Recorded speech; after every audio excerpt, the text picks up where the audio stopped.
Ahora sí, hoy es la última clase de la unidad 4. Vamos a hablar sobre China.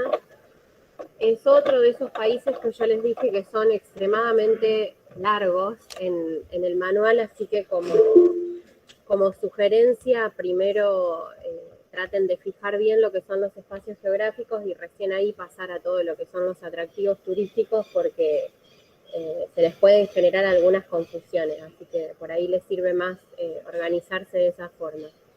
Y como vamos a ver, al igual que también creo que pasa con India y con Australia, el manual divide el espacio geográfico en dos grandes regiones y luego además hace subdivisiones, y de cada una de ellas lo que hace es describir relieve, clima, flora, fauna. Bueno, también quiere participar, creo que es un tero, eso. Para los que están desde ahí conectados, tenemos un tero que también quiere participar en la clase por acá afuera. Les decía que cada uno de esos espacios geográficos, ustedes lo que tienen que ver es clima, relieve, flora y fauna. Son las 4 grandes características geográficas que acá están subdivididas en varios espacios. En otros países, como por ejemplo Japón, es uno solo y explica a grandes rasgos esas 4 características. Bueno, en este caso, como son países con dimensiones continentales, obviamente hay que hacer alguna subdivisión.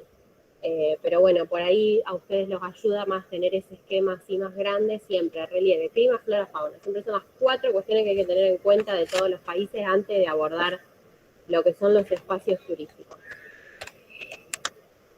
Bueno, vamos a arrancar entonces con China.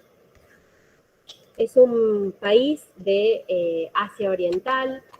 Como podemos ver en el mapa, es un país bastante extenso en superficie, es el tercero más grande del mundo, tiene más de 9 millones de kilómetros cuadrados y limita con muchos países. Así que vamos como las agujas del reloj, de norte hasta el oeste. En el norte nos encontramos con Mongolia y con Rusia. Voy a sacar el puntero, así se los voy marcando en el mapa. Mongolia y Rusia es toda esta parte. Al este tenemos Corea del Norte, que está por acá, y todo lo que es el mar de China oriental y el mar amarillo. Fíjense que acá cerquita está Japón, que lo vimos el otro día. Hacia el sur nos encontramos con esto que se llama Mar del Sur de China, pero que también lo pueden ver nombrado como Mar de China Meridional. Digo porque en algunos mapas aparece una forma, en otro aparece otra, para no confundirse, cualquiera de las dos se están refiriendo a lo mismo, Mar del Sur de China o Mar de China Meridional. Y aquí ya vemos gran cantidad de países: Vietnam, Laos, Myanmar, Bután, Nepal, y ya hacia lo que es el oeste nos encontramos con Pakistán, Afganistán, Kirguistán, Kazajistán, los tanes. Esos son los tanes. Vamos de vuelta. Fíjense. Esto es India. Pakistán, Afganistán, Kirguistán, Kazajistán. Esos son los tanes junto con Tayikistán, falta alguno más. Son los que terminan en tan, se les suele referir como los tanes, para que sea más fácil acordárselo. Algunas particularidades en este mapa se ve, me parece un poquito mejor los límites, obviamente se los voy a dejar en el campus para que lo miren mejor, porque por ahí acá como está en gris no queda tan claro, me pareció que estaba mejor. Algunas particularidades que hay que mencionar con respecto al territorio de China, con respecto a estos 5 espacios, que son Taiwán, Hong Kong, Macao, el Tíbet y el Mar del Sur de China. Primero de todo, con respecto a Taiwán, Taiwán es una isla a donde huyó el Partido Nacionalista, luego de perder en la guerra civil frente a las fuerzas comunistas. Ahí deciden, hola, ¿qué tal? Ahí deciden establecer un nuevo país independiente, pero son reconocidos por muy pocos países del mundo, y China apela a la indivisibilidad de su territorio, incluyendo a Taiwán, por lo tanto no reconoce esa independencia. En general, en términos de reconocimiento internacional, el país que reconoce a China no reconoce a Taiwán, porque ambas cuestiones son incompatibles, digamos. O se reconoce a uno o se reconoce a otro.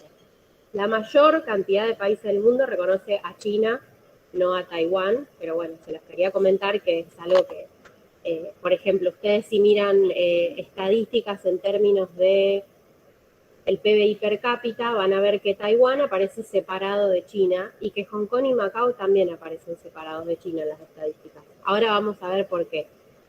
Los casos de Hong Kong y Macao tienen una raíz similar, son dos territorios que estaban bajo control europeo, que seguían siendo de soberanía china, pero eran controlados por otros países, Macao por Portugal, Hong Kong por los británicos, y en los años 90 estos territorios vuelven a estar bajo control del gobierno chino, pero con la categoría de regiones administrativas especiales, porque pensemos que Hong Kong y Macao se desarrollaron bajo los principios del sistema capitalista, que en los 90 eran bastante incompatibles con algunos preceptos del gobierno comunista chino.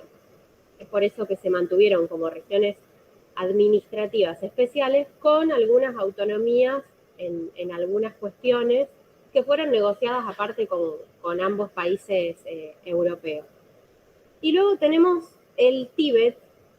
El Tíbet es una región que está hacia el suroeste del país. ¿Se acuerdan que nosotros hablamos algo del Tíbet en la clase de India? Es una región que hoy está obviamente bajo control de China, pero que vale hacer la aclaración de que durante muchos años fue un reino independiente, donde el que gobierna se llama Dalai Lama, ese es el nombre del cargo, lo deben haber escuchado nombrar.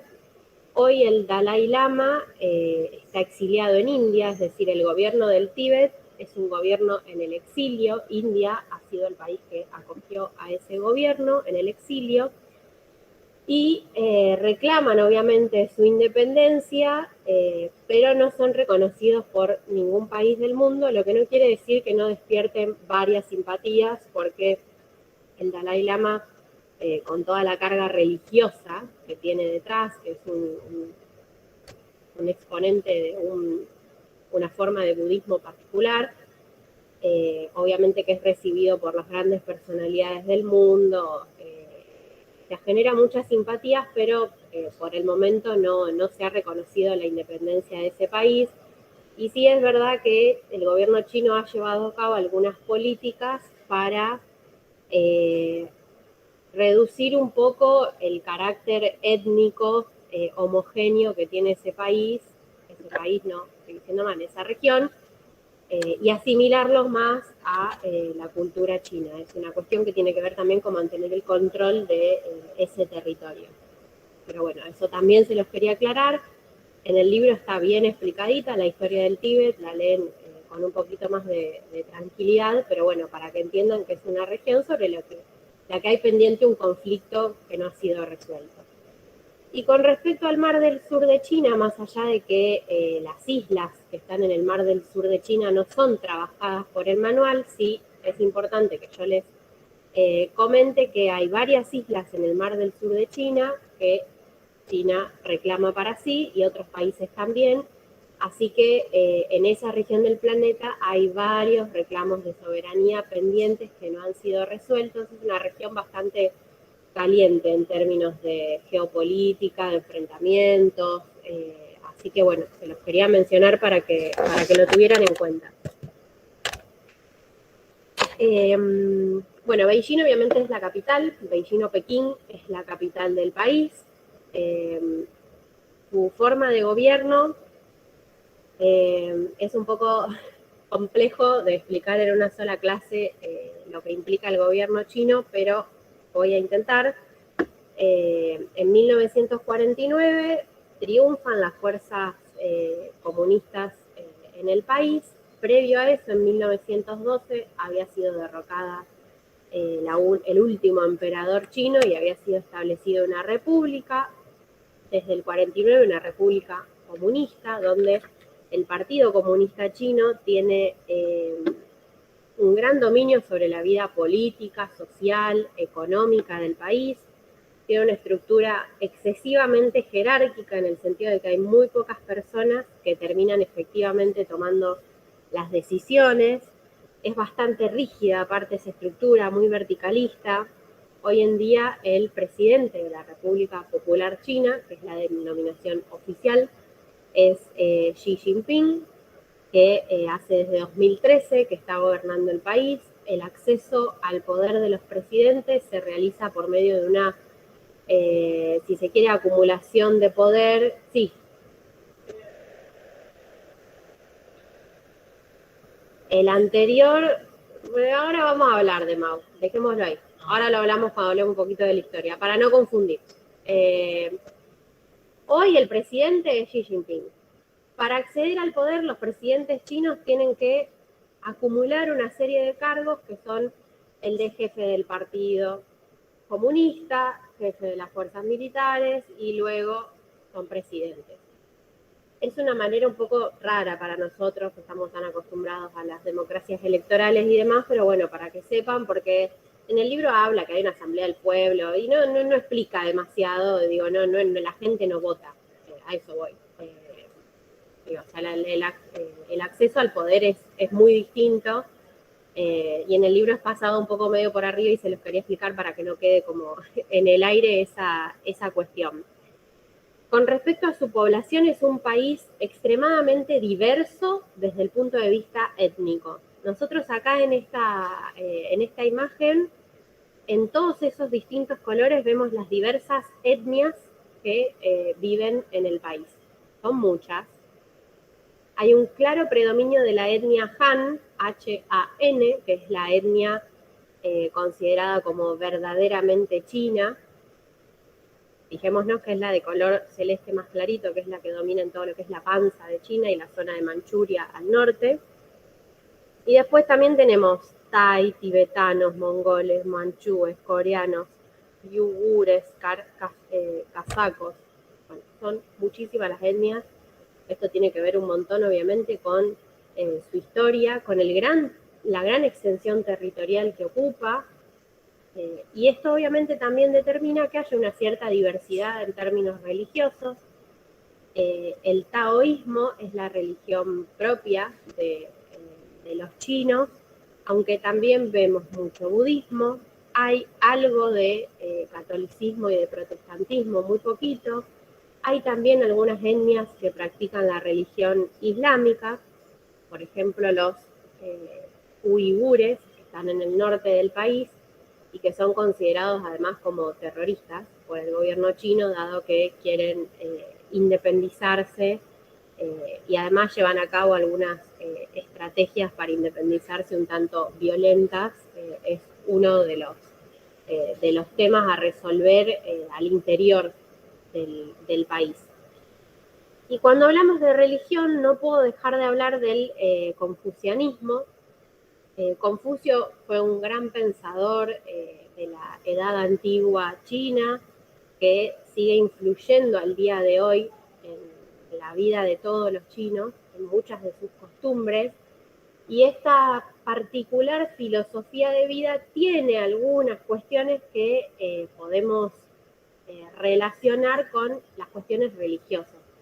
No es una religión en sí misma, como estamos acostumbrados a pensar en las religiones occidentales, pero es más una filosofía de vida con algunas prácticas que podríamos denominar como religiosas. Por ejemplo, Xi Jinping, que es el presidente chino, es un gran entusiasta y seguidor del confucianismo y de hecho ha llevado eso a la práctica en muchas de sus políticas, sobre todo para el interior del país. De todos modos, si tenemos que pensar desde la parte legal, es un país laico, y esto tiene mucho que ver con su raíz marxista-socialista, obviamente, y en principio permite la libertad de culto, aunque es verdad que hay algunas minorías que son perseguidas o vistas con mucho recelo, sobre todo de la religión islámica. Esto con respecto a la población. Bien, con respecto a lo económico. Yo les dije que es el Partido Comunista el que gobierna en China desde 1949. En 1978 comenzó toda una etapa de reformas económicas que buscaban insertar a la economía china en la economía internacional.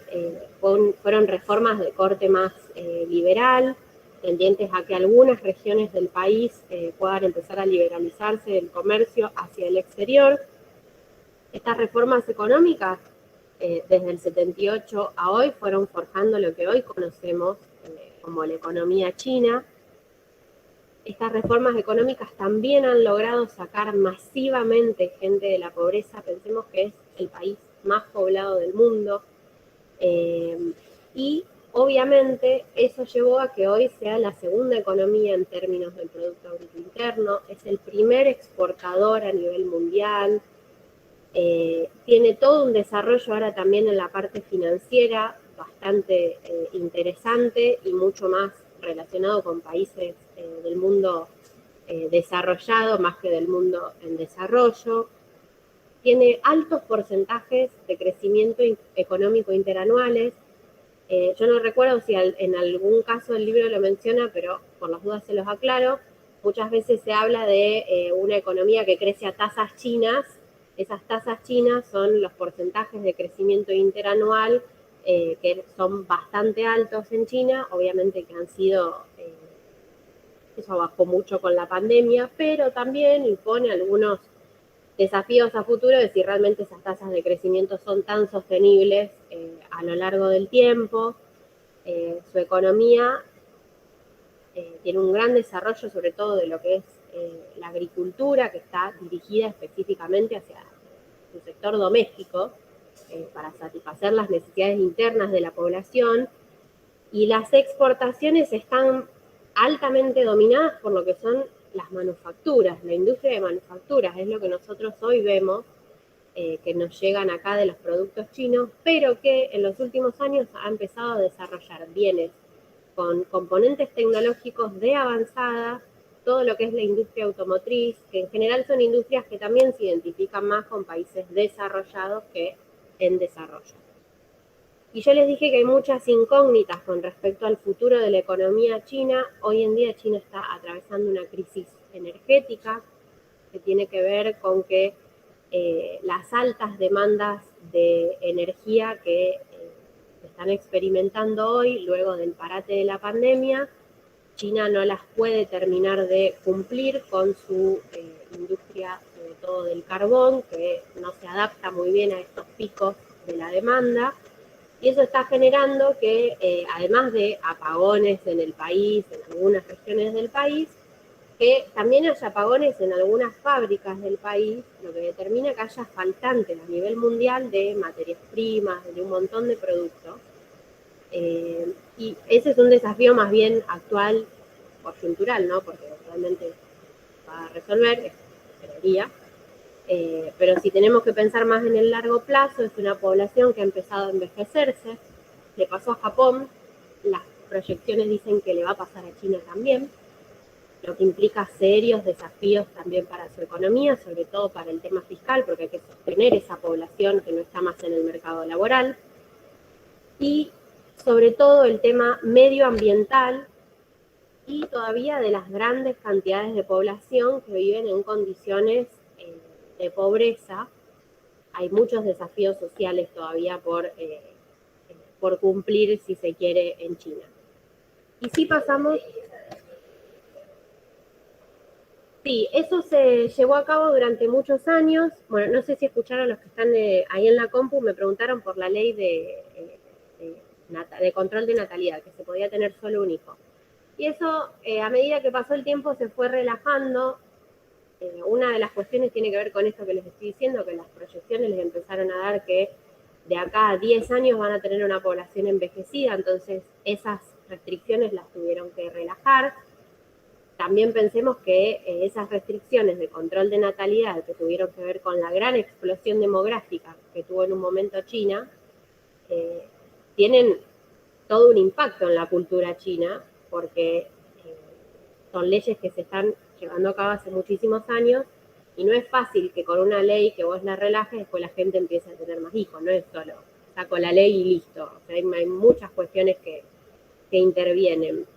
Ese definitivamente es un gran desafío. Se fue relajando. Primero solo podían tener un hijo, después si esa pareja era de hijos únicos, podía tener dos, después uno de los dos padres tenía que ser hijo único, entonces podía tener dos, y creo que ahora ya es dos para cualquiera seguro. Incluso no sé si no se relajó más todavía.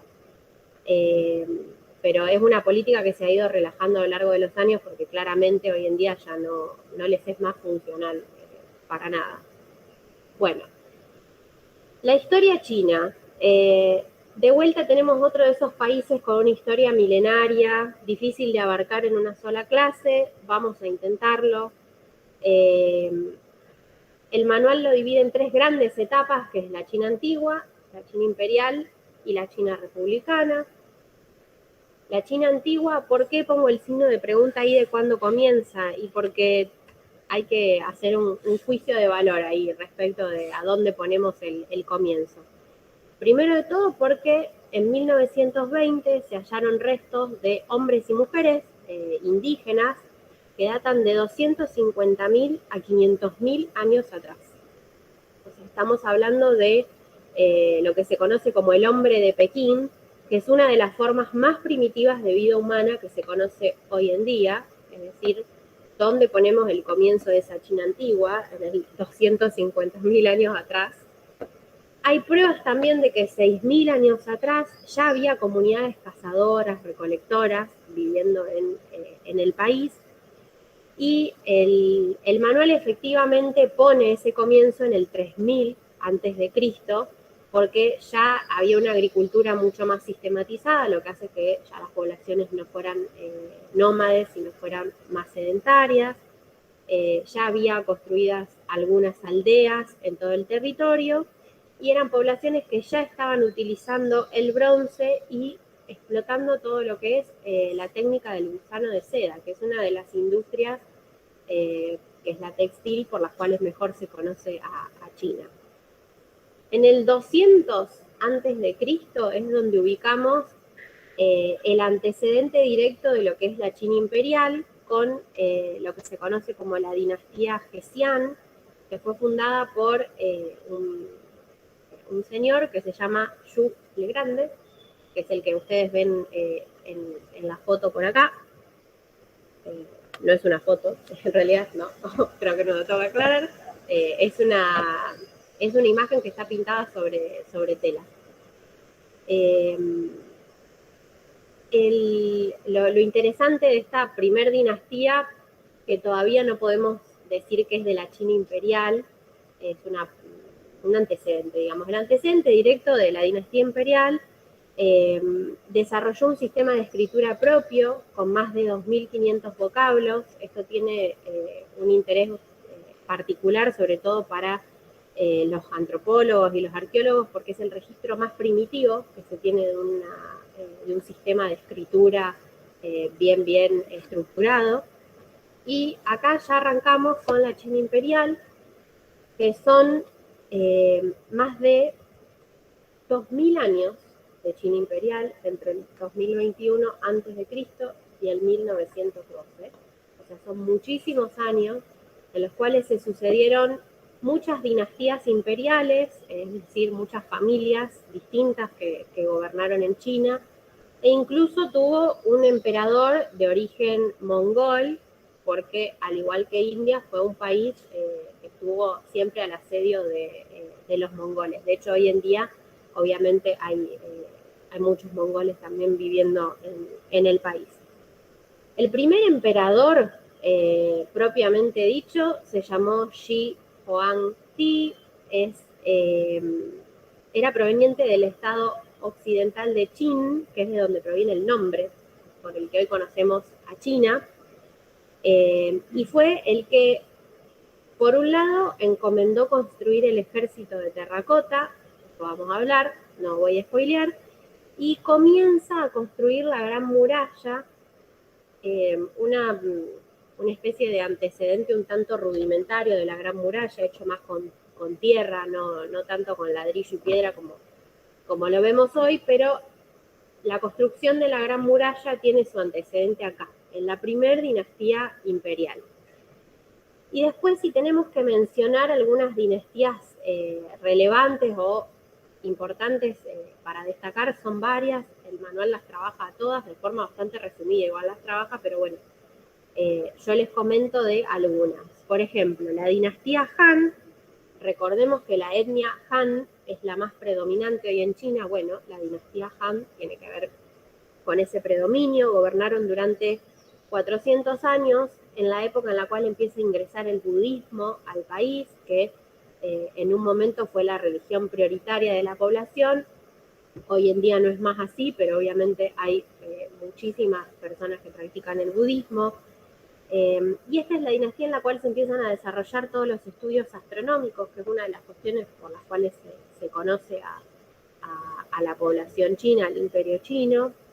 Y lo que vamos a ver no solo en esta dinastía, sino en otras, es que empieza toda una etapa de un desarrollo artístico muy interesante, en joyas, en piezas de oro y bronce, en grandes palacios, grandes monumentos. Esto lo vamos a ver en todas las dinastías, que cada una elaboró sus tesoros que son conocidos hasta hoy en día. Por ejemplo, el frasco que vemos en la foto es una vasija de la dinastía Ming, que es otra de las dinastías que tal vez dejaron más o que dejaron florecer mucho todo lo que son las manifestaciones culturales que conocemos al día de hoy.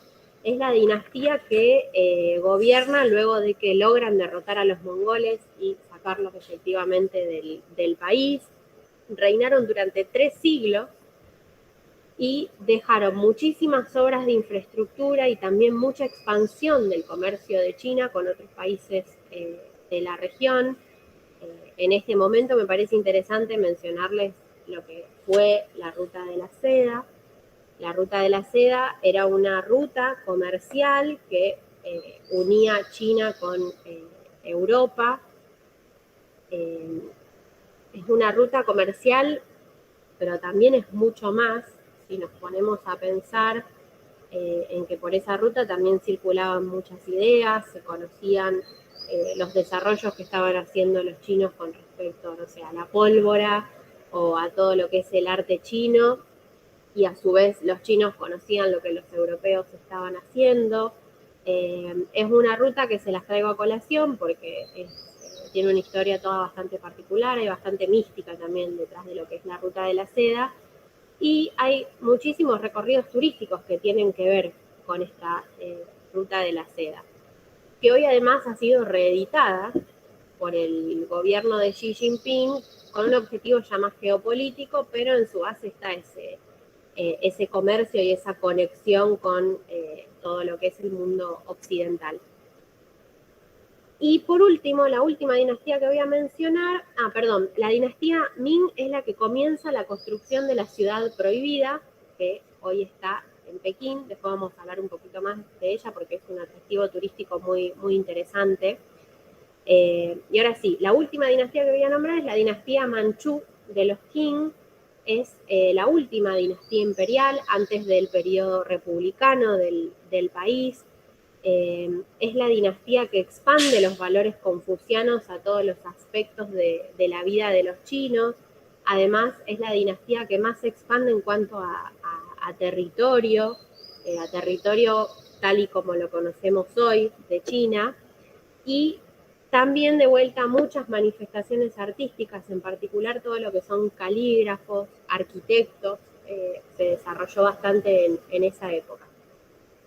En el siglo XIX, antes de que termine esta dinastía, se desarrollaron las dos guerras del opio que determinaron la apertura del país hacia los intereses comerciales de los europeos.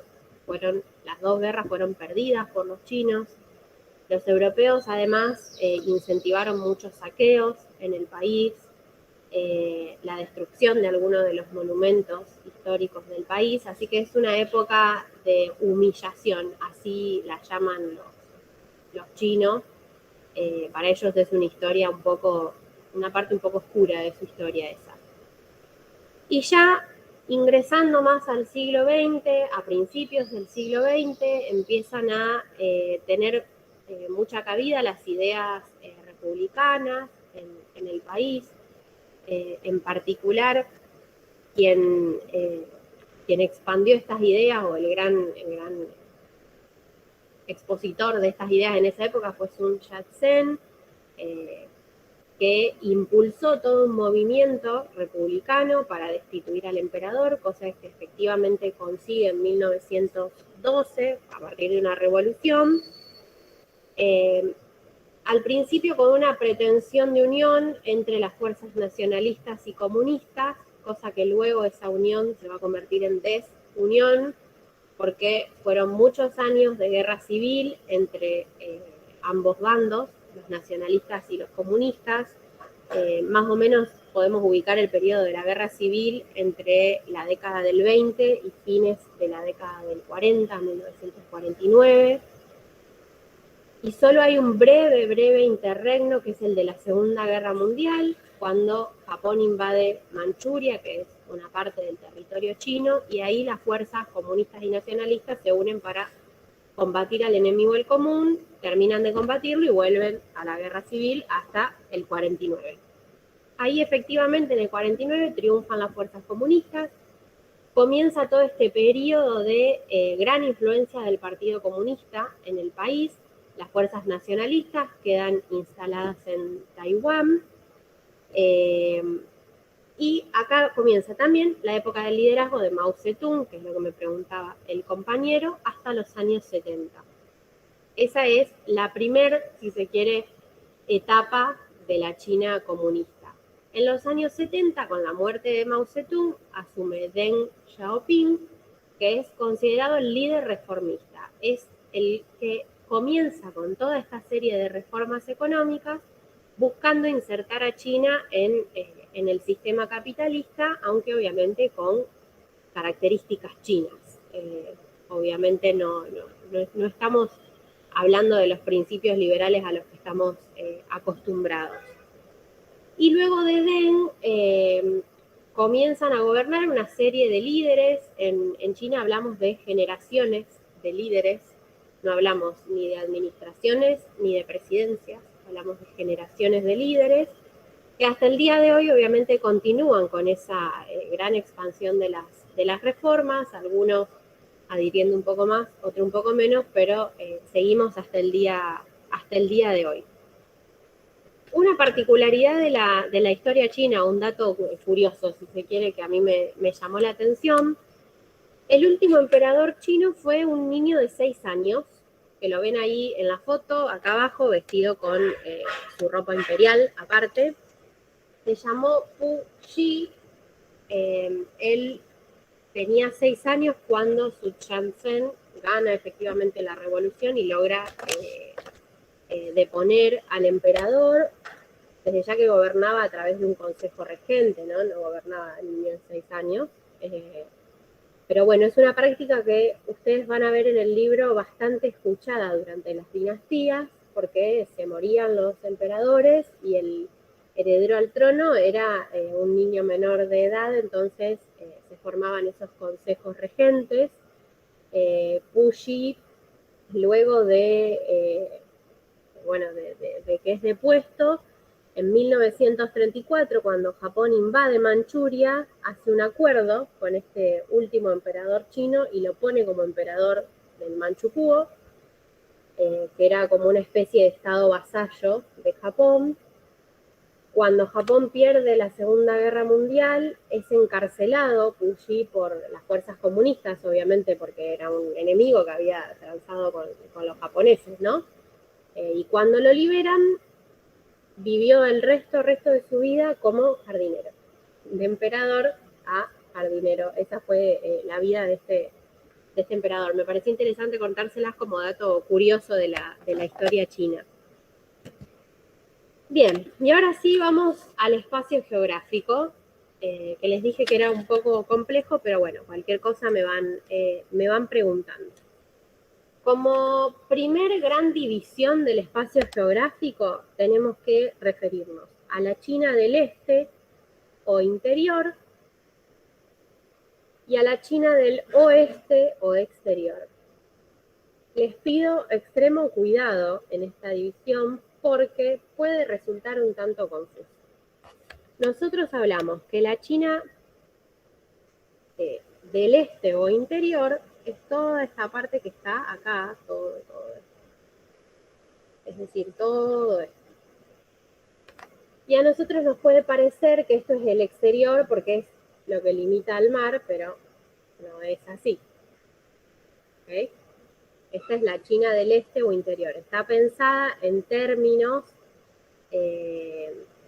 de dónde estaban ubicadas las grandes capitales del país y de que lo otro es el exterior, no eso que es donde está la China más tradicional, donde está la mayor aparte concentración demográfica, donde hay un predominio de la etnia Han, es decir, es una división del espacio geográfico que está respondiendo no solo a cuestiones propias de la orografía, es decir, del relieve, sino también a cuestiones culturales y a cuestiones de la geografía más humana, que es cómo está distribuida la población, por ejemplo, en el país.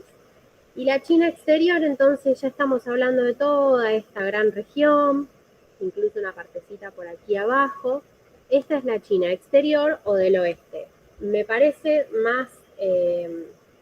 menos confuso si ustedes se refieren como China del este o China del oeste, que es un punto que no tiene discusión, pero por favor cuando lean el manual recuerden esto, así no les suena confuso. La China del Este la podemos dividir en 4 grandes espacios geográficos, que son del norte al sur, Manchuria, China del norte, China del centro y China del sur. Manchuria es esta región que está por aquí arriba, incluso está acá marcada. La región de Manchuria, que es la región justamente que limita con Rusia, ahí China limita con Rusia. En el centro de lo que vemos es que hay una depresión donde se encuentran tierras muy, muy fértiles y por donde pasa un río. Y hacia alrededor encontramos, hacia el oeste, una cordillera, que es el Gran Qinghai, y hacia el norte otra cordillera, pero mucho más reducida en altura, que es el pequeño Qinghai. Es decir, yo estaba haciendo esto con la mano y lo toca hacer acá si me ven los chicos de la virtualidad, perdón. La Gran Depresión es la parte central, las llanuras la cordillera del Gran Qinghai en el oeste, y hacia el norte tenemos la cordillera del pequeño Qinghai. Esa sería, en términos más bien a grandes rasgos, el relieve de esta zona de Manchuria. El clima se caracteriza por ser templado con algunos efectos del monzón. De vuelta, vemos al monzón mencionado en un país asiático. Recuerden que estamos en la zona del Asia monzónica, tanto en India como en China, como en Japón. Esto hace que, sobre todo en las montañas que están más hacia el este, sean las que más reciban abundantes lluvias, pero recordemos que hacia el norte ya nos encontramos con todo lo que es la región de Siberia, que es una región de la cual provienen corrientes bastante frías de aire, que hacen que los inviernos sean muy extremos en Manchuria, con hasta llegar a los menos 13 grados incluso. O sea que vemos que es templado, pero que hay dos estaciones, una marcada por las extensas lluvias, que es la época en la cual influye el monzón, y la otra marcada por un frío muy extremo que tiene que ver con su cercanía a Siberia. En cuanto a la flora, bosques de coníferas en todo lo que son las montañas. Vamos a ver, ustedes si fueron siguiendo todo lo que es el manual van a ver que los bosques de coníferas son la flora típica en general de las zonas montañosas. Y después tenemos en toda esa depresión central, que yo les dije que era una zona muy fértil, en otra época, en otro momento del mundo, había lo que es conocido como pradera. Hoy en día eso fue ocupado por tierras agrícolas, por lo tanto ya tenemos que dejar de hablar de flora natural, sino son tierras que se utilizan para el cultivo. Es una característica que vamos a ver en toda China, esto de la desaparición de la flora natural frente a la gran expansión de la agricultura. Y la fauna también ha sufrido los embates de esa gran expansión de la agricultura, porque empieza a dispersarse, sobre todo hacia la zona de las montañas, y aquí encontramos presencia de tigres siberianos y de la grulla de Manchuria, que es un ave. Luego vamos hacia lo que es la China del Norte. La China del Norte es esta región donde está Beijing, donde vemos que está el Yellow River, el río amarillo. Una característica particular de este relieve es que es una gran llanura que es sedimentaria, y el manual refiere a que está cubierta de loess, pero no explica qué es el loess, entonces se los voy a explicar yo.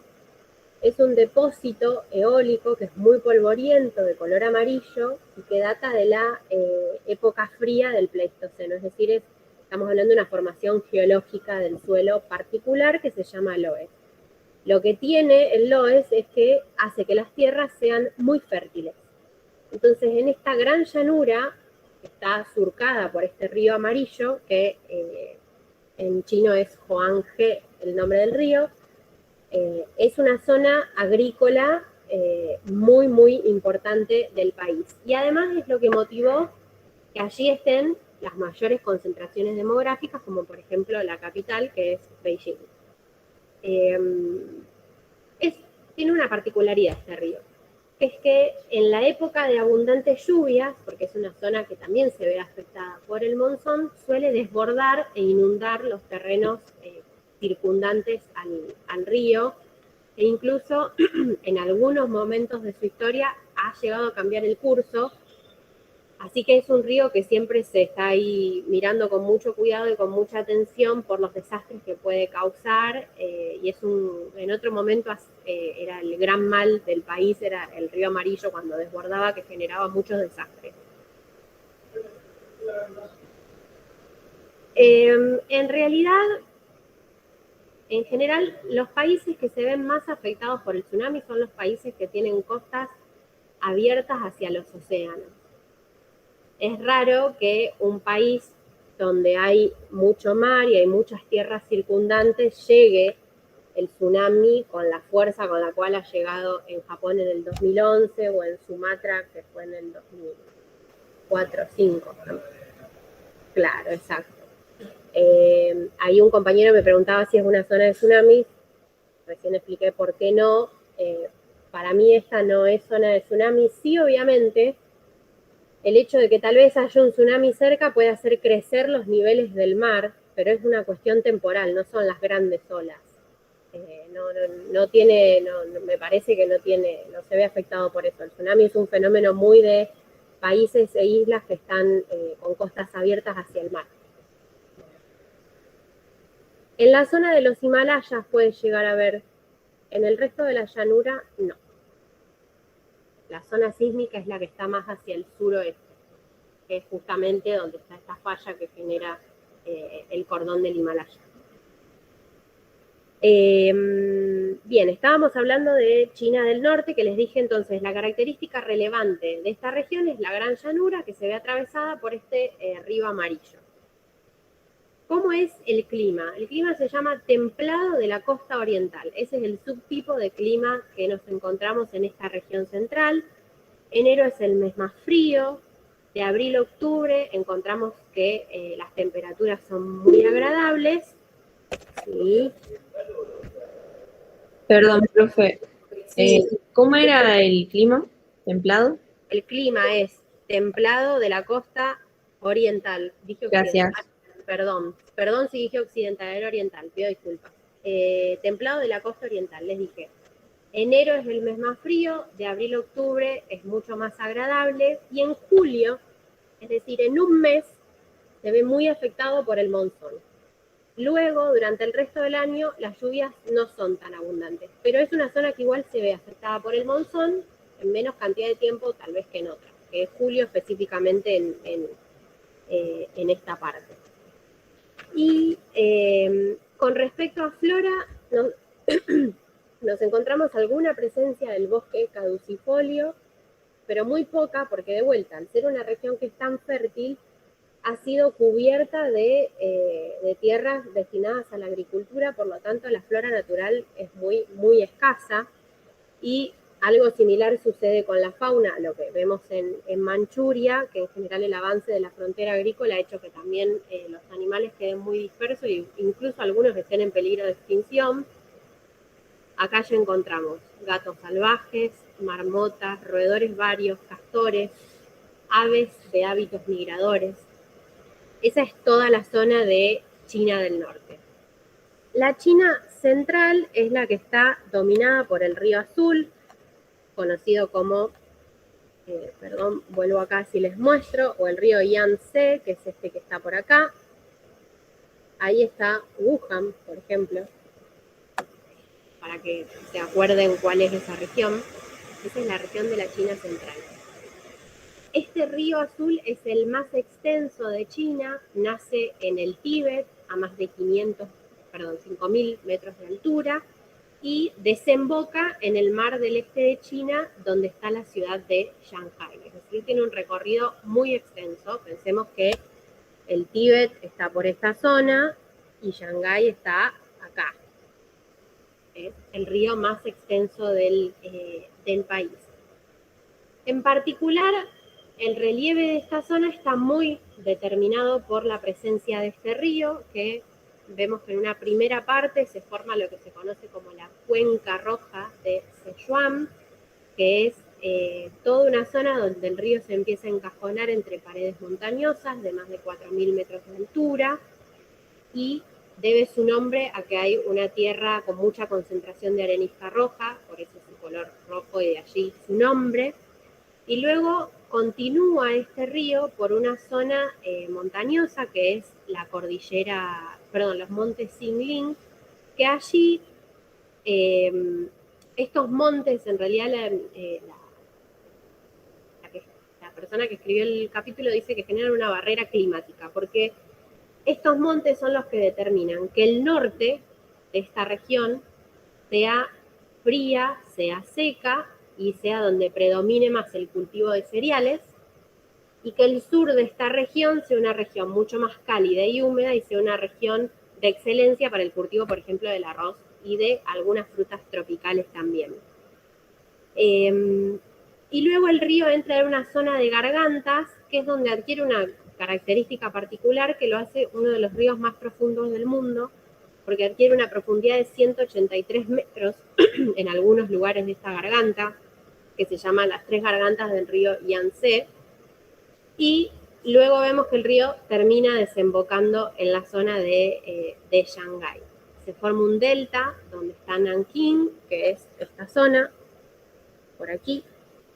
Nankín fue una antigua capital imperial y luego desemboca en Shanghái. Es decir, el relieve en esta zona está muy condicionado por la presencia de este río. El clima de vuelta es templado de la costa oriental, es un poco más benigno y no se ve tan afectado por el monzón como otras zonas del país. Y los veranos son mucho más largos, duran de 4 a 5 meses. Acá ya encontramos bosques de coníferas, encontramos al árbol nacional que se llama tung, encontramos plantas aromáticas y hay una intensa degradación de la flora natural por el corrimiento de la frontera agrícola, tendencia que vemos en absolutamente todos estos espacios de la China del Este. Y de vuelta, fauna que corre serio peligro de extinción por la desaparición de los bosques, el mono dorado, el panda rojo, el panda gigante, la ibis nipón. Hay varias especies de animales que están en peligro de extinción, aunque el panda gigante hace poquito salió del peligro de extinción, porque bueno, viene llevando una política para evitar que esto suceda. Y luego ya ingresamos en lo que es la China del Sur, que sería hacia el sur del río Amarillo, que acá ya empezamos a ver más mesetas, montañas. Acá es el recorrido del río Rojo. Tenemos río Amarillo, río Azul, río Rojo, acuérdenselo, de norte a sur. Hacia el este tenemos todo lo que es... más fácil hago la explicación. En esta parte del relieve tenemos que hablar de una parrilla montañosa de China, así se refiere el libro a esto, porque tenemos cordilleras que van norte-sur y cordilleras que van este-oeste. Es decir, tenemos una serie de encadenamientos montañosos que tienen las dos direcciones, lo que forman esta parrilla montañosa que describe el libro. Esa es la característica tal vez más distintiva de esta región. El clima, acá sí, ya estamos hablando de un clima subtropical monzónico y tropical monzónico. Recordemos que por la parte sur de China pasa el trópico de Cáncer, así que ya acá tenemos la influencia del trópico en el clima, y esta región se ve muy, muy afectada por el monzón, por lo tanto también es la mejor región arrocera del país. En general, cuanto más hacia el sur vamos, las lluvias empiezan a estar mejor distribuidas a lo largo del año. La flora es mucho más variada que en el centro, hay mucha presencia del bosque caducifolio en toda la zona más montañosa, y acá sí la fauna ya es muchísimo más numerosa. Encontramos, el libro la describe como el gran zoológico del país, sobre todo hacia el sur, en la frontera con Myanmar, Laos y Vietnam, en esas zonas donde más fauna podemos encontrar, y acá de vuelta hay tigres, monos, faisanes, cocodrilos, peces de agua dulce. Acá en esta región la fauna no se ha visto tan afectada por el corrimiento de la frontera agrícola como en las otras regiones. Y luego entonces pasamos a todo lo que es la China del Oeste o la China exterior, que a grandes rasgos lo que podemos ver es que está dominada por muchísimas elevaciones del terreno, fíjense que la mayor parte del terreno es marrón, y algunas cuencas desérticas, como por ejemplo el desierto de Gobi y el otro que me olvidé el nombre, que ya lo voy a recordar. Es decir, que la singularidad de este terreno es que es un relieve muy accidentado, con montañas, con mesetas, y el libro la describe como la China escalonada, que desciende desde el oeste, desde las grandes alturas del oeste, hacia la gran llanura que es predominante en la otra región de China, que es la China del Este. Vemos que en los territorios que son fronterizos vamos a encontrar más cantidad de lo que son cordilleras. El Himalaya está hacia el sudoeste. La otra gran cadena montañosa que hay es la de Karakorum, que es la cordillera que tiene el segundo pico más alto del mundo, que es el K2, que lo vimos cuando veíamos India. Y en el centro ya empezamos a ver estas grandes mesetas montañosas que encierran estas cuencas desérticas. Por ejemplo, acá está el otro nombre, el Taklamakan es uno de los desiertos, y el Gobi, que está al norte, en Mongolia Interior, es el otro desierto. Y aquí también encontramos la meseta del Tíbet, que es donde está la región del Tíbet. Es una meseta que está elevada por 3.000 metros sobre el nivel del mar, y que desde esa meseta vemos algunos afloramientos montañosos, lo que hacen que sea una región bastante particular en cuanto a su relieve. Y toda esta región de mesetas está limitada por el Himalaya, que lo aísla al Tíbet de India y de Nepal, por ejemplo. Por eso esto determinó que los reinos que estuvieron en ese país y que luego se aunan para formar lo que es el Tíbet con el Dalai Lama a la cabeza, hayan estado bastante aislados de lo que pasaba en otras regiones, aunque después vamos a ver que obviamente, bueno, son conquistados por los chinos, previo paso de los británicos por la zona, pero bueno, el Himalaya obviamente es una barrera geográfica importante. El clima en toda esta región del oeste está muy caracterizado por la continentalidad. Acá ya no se siente la influencia del mar en el clima, y hay dos grandes denominadores comunes. Por un lado, hay una gran amplitud térmica, no solo durante el día, sino también entre las estaciones, y hay una gran aridez que se torna extrema en las zonas desérticas. La flora, obviamente, y en relación a este clima, el manual la describe como muy pobre, y esto tiene que ver con esas condiciones extremas. Hay algunos bosques, sobre todo en las zonas montañosas, y acá en la fauna nos encontramos algunas particularidades, como que por ejemplo hacia el norte hay camellos, que uno los relaciona más con Medio Oriente. Bueno, en esta zona también hay camellos, hay caballos salvajes, hay muchos buitres también, y en el Tíbet en particular hay panda gigante, panda rojo, hay leopardo de las nieves y el yak, que es un animal bastante típico de Mongolia, de Nepal, del norte de India, el yak, Y-A-K. Ahora les trajo una foto con alguno de estos animales. Este es el tigre siberiano en la nieve. Es una imagen un tanto rara por ahí que podemos llegar a tener. Ese es el panda gigante. Este es el panda rojo, el yak y el mono dorado. Esos son algunos de los animales típicos del país. Y ahora sí pasamos a los grandes espacios turísticos. Se me fue la clase, son las 10. Bueno, bien. Bueno, Pekín no podemos evitarla cuando hablamos de China como un país turístico.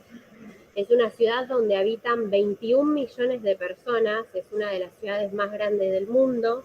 Shanghái igual es más grande todavía, con 26 millones de personas. Pekín es la capital del país, fue elegida como capital del país por varias de las dinastías imperiales, es decir, que tiene también un pasado imperial, y desde 1950 a hoy es definitivamente la capital del país. ¿Cuál es el perfil entonces que tiene esta ciudad? Vemos anchas avenidas, una disposición horizontal de todo lo que es el tejido urbano, parques, templos, pagodas, acompañados de modernos edificios. Es una ciudad que está atravesada por una historia milenaria, pero también con muchos rasgos de la modernidad, obviamente. Bueno, la plaza de Tiananmen es considerada el centro de la ciudad, fue construida por el gobierno comunista, es una de las plazas más grandes del mundo, con 44 hectáreas que la conforman. ¿Por qué digo que constituye el centro de la ciudad? No solo porque si ustedes entran a Google Maps y hacen zoom, van a ver que está la plaza de Tiananmen y la ciudad prohibida en el centro de la ciudad, sino que además porque la plaza de Tiananmen ha sido testigo de las grandes celebraciones que se realizan en el país, ha sido testigo también de manifestaciones con algunos saldos un tanto dolorosos para el país, como fue la masacre de Tiananmen en los años 90, cuando un grupo de estudiantes bastante importante decide pedir por una mayor apertura política y son duramente reprimidos por el gobierno comunista. Esto generó un gran repudio de la sociedad internacional e incluso un aislamiento del país por algunos años. De hecho, el manual no lo menciona esto, dice testigo de algunas revueltas memoriosas. Bueno, yo quería contarles que detrás de eso que les está diciendo el libro, sucedió esto que es una parte trágica de la historia de la plaza de Tiananmen. Está rodeada de grandes edificios de dimensiones monumentales, construidos también por el régimen comunista, es decir, son un ejemplo de la arquitectura de la China comunista. Está el mausoleo de Mao Zedong, por ejemplo, allí, el Palacio de la Asamblea del Pueblo, el Museo Histórico Nacional y hay un museo de la Revolución China. En el centro de la plaza, como vemos ahí, hay un obelisco que la leyenda reza en conmemoración de los héroes populares, y hacia el norte de la plaza lo que divisamos es la puerta Tiananmen, es decir, que se llama igual que la plaza, que es una de las dos puertas de la ciudad prohibida. Entonces, ahí pasamos el video de la masacre de Tiananmen, se los dejo después en el campus para que vean qué sucedió. Y para esto les voy a pasar un videito, pero en silencio para que lo puedan ver mientras yo hablo. Eso era lo que quería decir.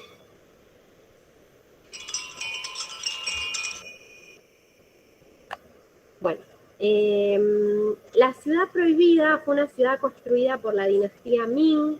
Está rodeada de una muralla que tiene 11 metros de altura y un ancho foso de agua que hoy es conocido como el río Tongxi, es decir, que tiene un nombre. Allí es donde se aislaron los emperadores de la dinastía Ming de lo que pasaba en el día a día y en la cotidianeidad de su pueblo. Por eso se llama ciudad prohibida, cargada de mucha mística durante muchos años imperiales, y hoy obviamente abierta al público para que la podamos conocer. En ambos extremos encontramos las puertas de ingreso. Una es la puerta Tiananmen, como les dije recién, y otra es la puerta de la Paz Celestial. Ocupa una superficie de 720.000 metros cuadrados, es decir, que está en un rectángulo de 9 kilómetros por 7 kilómetros, es enorme. Por eso también es bastante ardua para recorrerla completa. El complejo tiene más de 70 palacios, algunos funcionaban como palacios de la residencia privada de lo que era el emperador y de toda su corte, de sus concubinas, de altos funcionarios del emperador. Fue reconstruida en el siglo XV porque los mongoles habían arrasado con la ciudad prohibida, la habían saqueado. Y algunos elementos para destacar de la construcción de todos los complejos que están en la ciudad prohibida. Los techos en general son curvos, están ubicados sobre una plataforma de color blanco, los muros y los pilares son de color rojo y los tejados en general de un color amarillo brillante. Y el material de construcción predilecto es la madera. En su interior hay un arroyo. Yo les voy a compartir una pestaña, un segundito.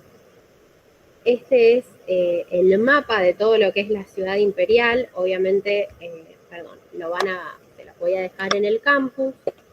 Esta es la puerta de la Paz Celestial, por la cual se termina ingresando a lo que es el Palacio Imperial propiamente dicho y a todos los jardines imperiales. Y si nos corremos un poquito para acá, este es el arroyo que circula por todo miren, acá se ve mejor, que circula por el complejo. Realmente era una ciudad. Interesante para ver de acá son las 3 residencias palaciegas donde transcurría la vida cotidiana del emperador, que son el Palacio de la Pureza Celestial, de la Unidad y de la tranquilidad terrenal. Y luego otra cuestión a destacar es el Palacio de la Eterna Primavera, que fue la residencia de un personaje bastante simbólico de la historia china, que es la emperatriz regente Cixi. Cixi era esposa de un emperador que fallece, queda el heredero del emperador al trono. Como era menor de edad, ponen un consejo regente y ella, junto con otra de las esposas del fallecido emperador, deciden llevar a cabo una especie de golpe de estado, sacan ese consejo regente y quedan como emperatrices regentes del niño.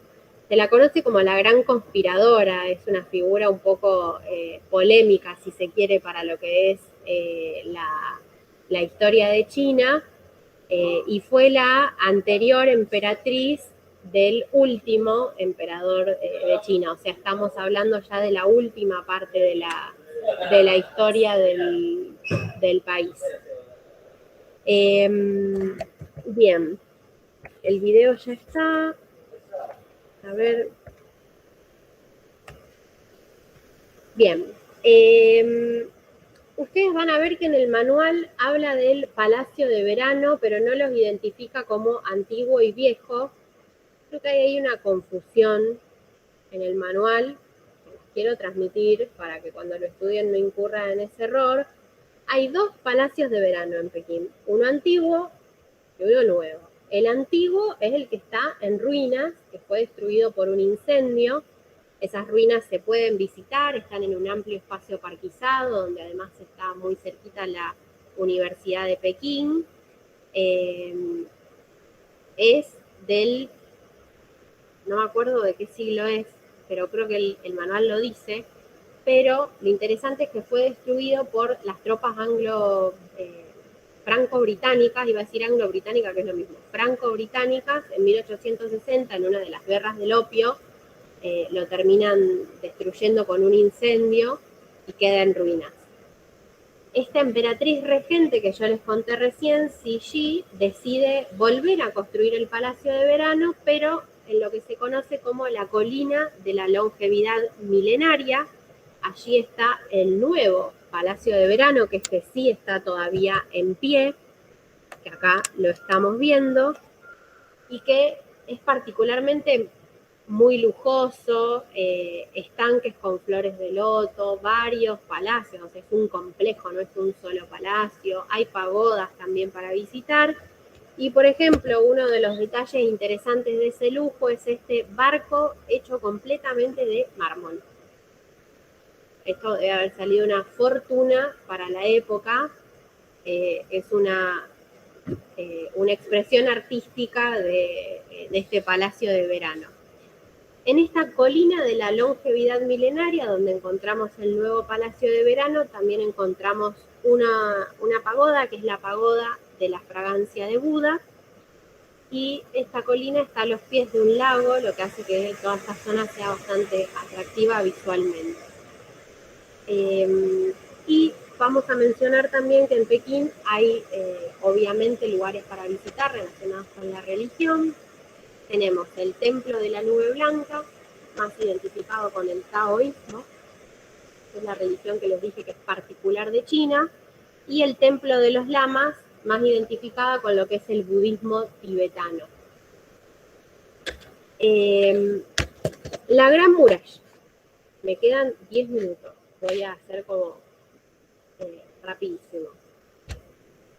Uno de los grandes atractivos turísticos del país, la Gran Muralla. Les dije que empieza una construcción un tanto más rudimentaria con el primer emperador chino. Es la dinastía Ming la que le da la forma con la que lo conocemos hoy.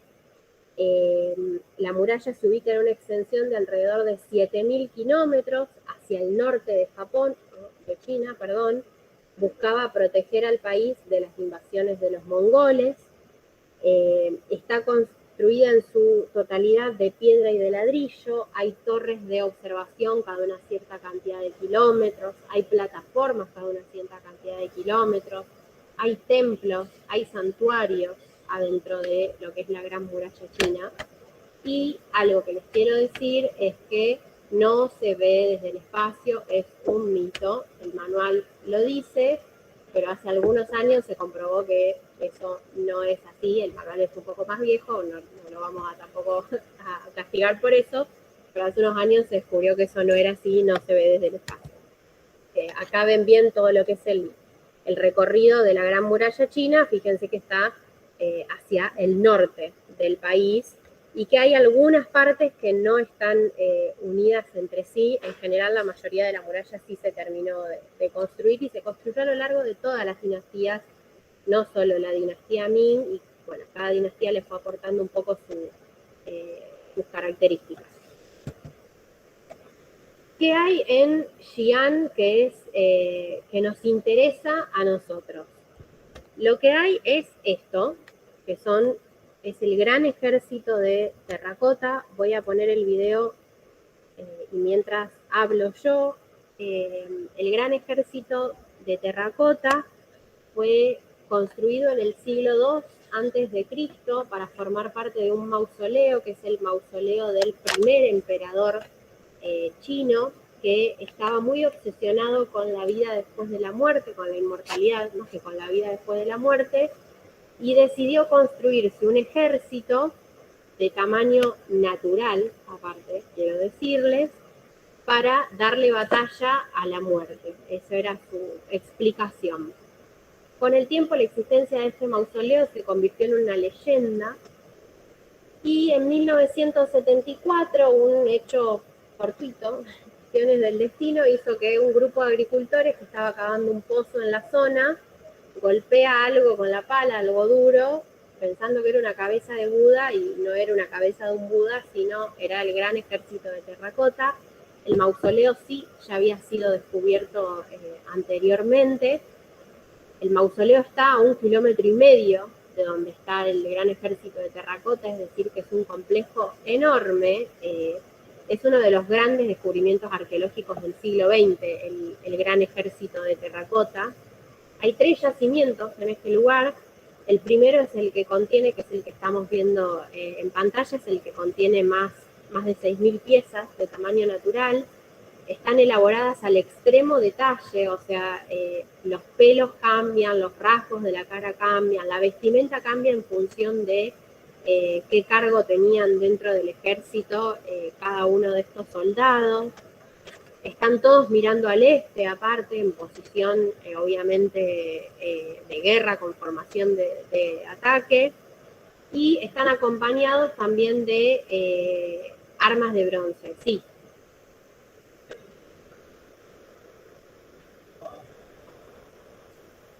Un compañero me pregunta si encontraron abajo del agua. No recuerdo, la verdad, creo que no, porque esta zona de Xi'an está bastante en el interior de China, no está cerca de un mar. Puede que sea otro, no lo sé. Es un descubrimiento relativamente reciente, piensen que es de 1974, o sea, hace muy poco que se descubrió. Una particularidad es que el mausoleo de este señor, que no es donde está el ejército, no se puede entrar porque, bueno, hay mucha mística, obviamente, ¿no? Eso originó un montón de leyendas. Los mismos ejércitos de terracota originó un montón de películas y demás. Fuera de la leyenda, digamos, en particular no lo quieren abrir porque la exposición de todo lo que haya ahí adentro al oxígeno puede ser letal. De hecho, todos estos guerreros de terracota estaban pintados y cuando fueron descubiertos y se abrieron, la pintura empezaba a resquebrajarse y se salía. Hay algunos que están expuestos en toda esta zona que se los pintó de vuelta para poder conocer cómo eran antes, pero bueno, lamentablemente la pintura de la mayoría de ellos se perdió. Y además de la cuestión del oxígeno, hay, en principio, según algunos estudios que se hicieron sobre el terreno, está muy contaminado por mercurio, porque parece ser que a este emperador se le ocurrió que su tumba tenía que estar rodeada por una especie de instalación artística que eran ríos de mercurio con montañas elaboradas en bronce. y bueno, es un sitio un poco que todavía no se sabe demasiado si es seguro o no ingresar por los altos niveles de contaminación. Y otra particularidad es que a este señor se le ocurrió también enterrarse con sus concubinas, es decir, que cuando se murió él, mandaron a matar a las concubinas y a los que habían construido el mausoleo. Práctica común, les quiero decir, en esta época, ¿no? Estamos hablando del primer emperador chino en el 200 a.C., ¿no? Hace bastante. Bueno, es una particularidad del ejército de terracota. Y sé que me quedan poquitos minutos, pero para nombrarles brevemente, Shanghái es la primer ciudad en cuanto a población de China, 26 millones de personas viven allí. Está ubicada en la zona central de China, sobre el mar de China del Este, en la desembocadura del río Yangtze, del río Amarillo, ¿se acuerdan que les dije? Y es una, como vemos obviamente en la foto, su perfil urbano ultramoderno domina en esta ciudad, pero hay un distrito histórico que es el distrito histórico de Bund, que en el manual lo tienen escrito como Bond, que es el antiguo distrito financiero, es donde hay la mayor cantidad de construcciones históricas de la ciudad, pero bueno, tal vez es más conocida por estos paisajes más urbanos modernos. Por ejemplo, hay un jardín que es el jardín Yushuan, donde en general en la época de la primavera se ve florecer la flor de la magnolia, que es la flor nacional del país, el templo del Buda de Jade, que tiene una estatua del Buda que está hecha enteramente de una sola pieza de jade y tiene 2 metros, creo que medía, sí, mide casi 2 metros. Este es el boom que les dije con ya arquitectura de otra época, de la época neoclásica sobre todo. Y el World Financial Center es el lugar donde se va a ver la ciudad en su esplendor, es el punto de vista panorámico, tiene 3 miradores, piso 94, 97 y 100, y bueno, tiene una vista también muy linda de todo lo que es el mar y la desembocadura del río. Nanjing, antigua capital imperial, es la capital cultural del país, con una universidad de mucho renombre, con muchos museos, salas de teatro. Su fisonomía urbana es estas amplias avenidas y construcciones monumentales, combinadas con edificios ultra modernos. Aquí es donde está el mausoleo de Sun Yat-sen, el héroe republicano que les comenté al principio. ¿Por qué está acá? Porque cuando los nacionalistas y los comunistas estaban en guerra civil, los nacionalistas deciden establecer la capital del país en Nankín. Y muy cerca hay unas grutas excavadas con algunos, un poco de arte religioso, sobre todo del budismo, que se llama el acantilado de los 1000 Budas, que es un lugar, bueno, bastante interesante para conocer. Y después en el libro ustedes van a encontrar que están trabajados también Hong Kong,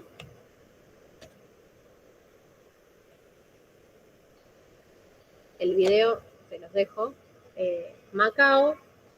Hong Kong es este enclave británico que luego pasa a control de China, y Macao estaba bajo control portugués, pasa a control chino. Macao es Las Vegas del Oriente, llena de casinos y de todo lo que tiene que ver con juegos de azar. Se siente mucho la influencia portuguesa en el lugar, hay mucho mestizaje de la población que vive hoy allí, y además en su arquitectura, en la zona tal vez más histórica, hay calles empedradas con las flores que caen de los balcones, muy estilo mediterráneo, que suena un poco raro contra el contraste de los grandes casinos. Y también tienen el Tíbet trabajado. En particular van a ver que está descrita la historia del Tíbet y su capital, que es Lhasa, que es donde está este palacio que ustedes ven a lo lejos, que ahí les muestro las foto más cercana es el Palacio El Potala, es la sede del Dalai Lama, pero el Dalai Lama, ya les dije, no vive allí, está exiliado en India. Y lamento no haber tenido más tiempo de mostrarles algunos otros videos y demás, pero se los dejo en el campus. Chao, nos vemos. Para que después los puedan ver y si tienen alguna consulta me avisan. Hasta acá mis clases, igual nos vamos a ver en los trabajos prácticos y demás. Chau chicos, nos vemos. Y bueno, chau también a los que están en la virtualidad. Voy a dejar de grabar, no sé si alguno tiene alguna Chao, profe. pregunta.